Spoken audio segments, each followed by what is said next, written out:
Hello and welcome to Brewers Daily, part of the Fan Arch Podcast Network. This episode is brought to you by Kalshi. Use promo code FANARCHBASEBALL to get $10 when you trade 10. I'm Dave Gasper. What a game it was there in New York. The Brewers able to get the win over the Mets, 8-1. Big victory for them. Coming back, bouncing back after their loss in the opener of this series. And they easily cover 4.5 on the total. Ka-ching. Love that for us. Great for the brand here. But it started off with a lot of concern a little bit for this team. I mean, in the top half of the first inning, get some runners on, not able to capitalize. Okay. Bottom half of the first, Dustin May. Okay, here we go. First pitch. Bang. Comebacker right off the shoulder blade.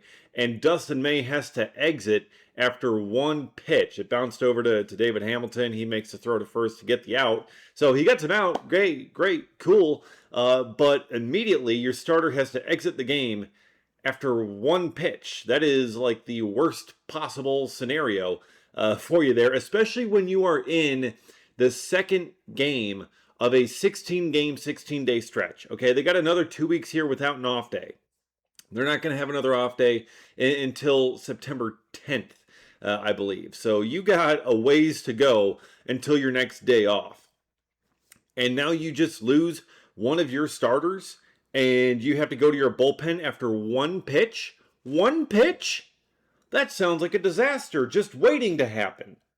But saving the day, truly saving the day, Robert Gasser coming in on short notice. I mean, the shortest notice possible. He literally had just walked out to the bullpen. He didn't even have a chance to sit down on the bench out in the bullpen with the rest of the relievers, when all of a sudden Dustin May is injured and needing to be tended to, needing to be taken out of the game. But coming in cold, okay, coming in with almost no notice, no warm-up, whatever else. Yes, he got however much time that he needed coming in for an injury, but still, that's an abbreviated routine there. And Robert Gasser comes in and just shoves 5 1/3, 1 run, 2 walks, 6 Ks. Gasser gets the win. That might be my favorite Robert Gasser performance I've seen in a very long time. Look, there have been a lot of good Robert Gasser performances, but that may be my favorite one. And that may be Pat Murphy's favorite one, because that truly saved this group. Now, in terms of what this means for the rest of the rotation, we'll talk about that. But to lose your starter like that, one pitch in, and to have Robert Gasser come in, throw 5 1/3, 82 pitches, scattering 6 hits, keep that Mets lineup in check.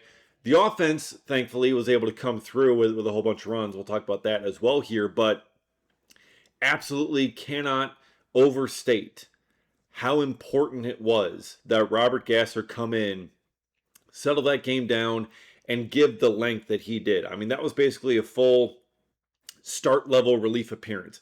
Pat Murphy had told us, and we had just talked about this on yesterday's show, about how Robert Gasser is going to be available out of the bullpen as needed a little bit here, maybe an inning or two here or there, but still supposed to be, he was scheduled to start this weekend coming up in against the Texas Rangers. And, now he gets essentially a start here on Wednesday. That is likely going to shuffle how this whole thing ends up shaking out here for this group. But still, for Gasser to do what he did, to save the day, to save this game, coming in like that, giving a full start length performance on short notice, and a good one at that. It didn't quite reach quality start length, considering it was only 5 1/3, but still, I mean, come on, for him to be able to do that, just absolutely incredible work. Incredible work by him, incredible work by this entire staff. And then turn it over to Grant Anderson, who goes 1 1/3, just gives up the 1 hit, is able to make it through that just fine. And then Bryce Wilson the rest of the way there, 2 innings, and finishes you out. So that saved some of your high leverage guys for this group. You only use Anderson and Wilson after that. And that puts this team in a very good spot after what could have been a catastrophic spot to go with here, 2 games into a 16 game and 16-day stretch. So that's great for Bobby Gasser. And also, we did get some good news on Dustin May as well. It is a right scapula contusion. Okay, nothing broken. X-rays were all negative for Dustin May, so that is a positive. As it's a negative, but that's a positive, something like that. But still, that is good news for the Brewers. It is just a contusion. It's just a Brewers because that is a 106-mile-an-hour line drive that caught him square in the shoulder blade, square in the scapula. So all I can think of is Carl Weezer from Jimmy Neutron going, "Ow, my scapula." That's a deep pull. If you guys know Jimmy Neutron, you're going to love that. That was a horrible Carl Weezer impression. If you don't know Jimmy Neutron, well, you're probably completely lost at the moment. But hey, look, we're trying to make do as best we can here. But this Brewers, the rotation plans, we talked about them kind of getting switched up, and now they're probably going to have to get switched up here again for the Brewers, because when you lose a guy with a scapula contusion, I mean it's unclear if Dustin May is going to need an IL stint. But when we talked about this yesterday, it's like, okay, Gasser will be available out of the bullpen if needed, but lined up to start on the weekend. Shane Drone will also start this weekend, and now Gasser comes out of the bullpen and basically uses a start here. And Dustin May, is he going to be able to go fairly soon? I mean, he did only throw one pitch. And it's like, okay, is he now maybe able to go in the next couple of days here? How much time does he need to recover from this contusion? That is going to, remain to be seen for this group and for this guy. But that's something that the Brewers are going to have to be figuring out here with their rotation plans. How are they going to end up having it work? Because Gasser is not going to be able to start on schedule like he was previously, because he was lined up coming into this for Sunday's start. The fact they just went 5 1/3 and 82 pitches on Wednesday tells me that he's likely not going to be making that start on 3 days rest. I would imagine. So that shuffles up how you have things lining up for Sunday. Do you bump up Kyle Harrison for that and have Harrison pitch against the Rangers versus the Cubs? I think they'd rather have Harrison against the Cubs. Do you call someone up? Does Dustin May need an IL stint? And those are all questions that the Brewers are going to have to answer, and they haven't been able to put any answers out there yet, and they're still trying to figure it out. But that's a possibility that you may have to consider, even just kind of a short-term IL stint there. Maybe you go with a Coleman Crow or someone down there from AAA Nashville, end up getting the call. But you have some possibilities you may have to go with there in terms of what's coming up. And what's coming up too is a new day and a new game, and you can trade every single game on Kalshi, as you guys know, throughout the season here. And look, like I kind of talked about in the beginning, ka-ching on our Brewers over 4.5 runs from the game before. Absolutely love to see it. Knew they could do it against Bob Stock, against Robert Stock, and they were able to. So that is great to see. So we've doubled our money essentially on that one. Let's see if we can do something with it here today. And it is going to be Jacob Misiorowski bump day. So how are we feeling about Jacob Misiorowski on 9+ strikeouts? I'm feeling pretty good about Jacob Misiorowski on 9+ strikeouts. He's usually pretty good for that, especially facing New York, especially facing this team. I think he can absolutely do it. Jacob Misiorowski at 9+ strikeouts right now on Kalshi is trading at a 51% chance of happening. That means a $100 trade pays out $196 with a win. On Kalshi, you're trading against peers in a live market, meaning there's no house, and as the probability changes, you can buy in and out of your position. For a limited time, download the Kalshi app and use promo code FANARCHBASEBALL to get $10 when you trade 10, Kalshi, Kalshi, trade on anything.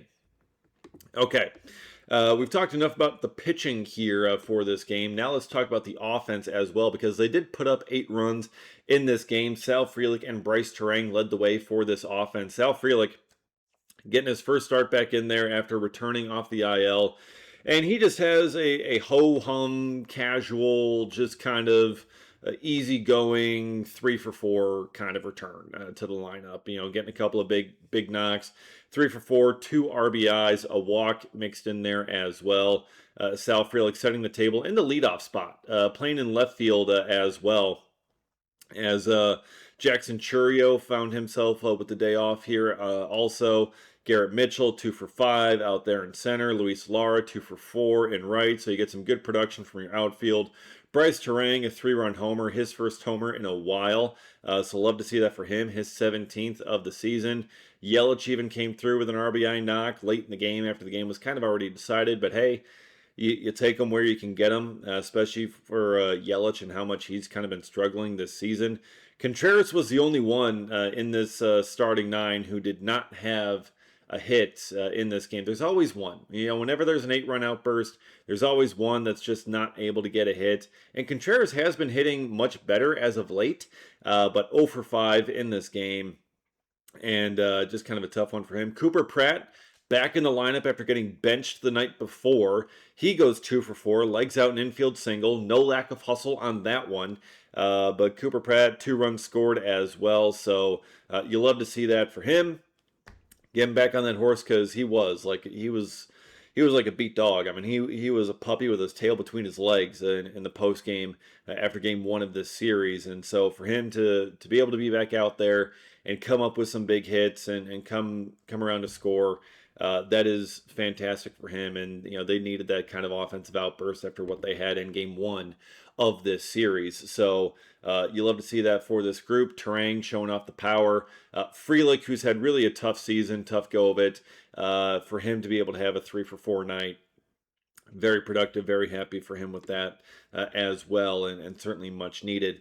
And what's also going to be needed is winning this rubber match for the Brewers in this one against the Mets, and they got the best guy on the mound to do it. Jacob Misiorowski is going to be starting this finale against the Mets, trying to win 2 out of 3 here, and it's going to be a fantastic one. And like we just kind of talked about with the 9+ strikeouts, I think he stands a good chance of getting there, especially against this team. They're kind of cellar dwellers, but also they're a big market team, and Misiorowski loves pitching against the big market team. So we'll see if that velocity kind of comes back a little bit more, because his last time it was kind of sitting more 101. I know, such a casual 101. Is something wrong with him? I mean, that's a little too low almost for Misiorowski, which is just so wild to think that 101 is just, it's like, oh man, his velo is down at 101. But it'll be Jacob Misiorowski and Sean Manaea in this game. So that's who you got on the mound for this rubber match. And Misiorowski, I mean, you feel as good with him on the mound as probably anyone in baseball, honestly. With the way that he's been pitching of late, this entire season, he's been phenomenal. And even though in that game against Chris Sale, he very clearly did not have his best stuff, he still went 6 shutout innings, scattering 4 hits. Like, I mean, he didn't have the big strikeout numbers, he didn't have the big velo numbers, but he still shoved. And when you can not be on your best and still shove like that, that's the mark of a true ace level pitcher. That's a true big league high quality pitcher right there, to not have your best stuff and still be able to be that good. So I'm very excited to see what Misiorowski can do, and hopefully he can be back more on his A game stuff, because that's going to help us get to that strikeout total that we're looking for. But that's what the Brewers are going to want to see out of him, especially as he's lining up for that Cubs series coming up next week as well, because they certainly are going to want him at his best for that one. So that's what's going to be coming up. It should be a fun one with this finale here against the Mets. Brewers trying to take 2 out of 3. And we'll be covering it all and breaking it all down here on Brewers Daily, as we always do. So be sure to subscribe and get notified when new episodes drop, if you do not already. Follow me on X as well, at dgasper24. Appreciate all of you watching and listening, and we'll see you again next time for another episode of Brewers Daily.